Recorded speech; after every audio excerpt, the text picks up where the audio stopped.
Okay, I've been getting the question, how do you make a screen recording if you want to give like a tutorial to students? So to do that, to pull down that option, you go up here to the upper right hand corner of your screen and pull down kind of like a quick swipe, and there's a record button right here, which you can see is blinking right now because I am actually recording. But you can click on that if you just want the screen, or if you want sound, then you hold on that button and it gives you the option to record audio as you record, which is really nice. If you don't have that option, here's how to get the screen record option on your drop-down menu if you don't have it already.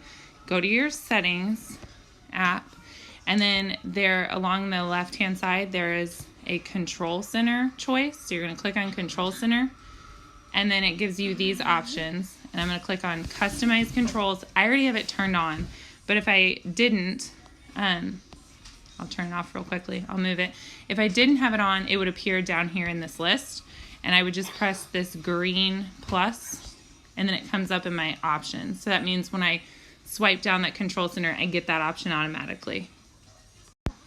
Okay, last thing you might want to know about a screen recording is when you are done, you can see there's this little red record notification at the top of the screen. So when I'm done recording, I'll just press this red button, and it'll say, stop the screen recording, and then you'll get a notification that it's been saved in your camera roll.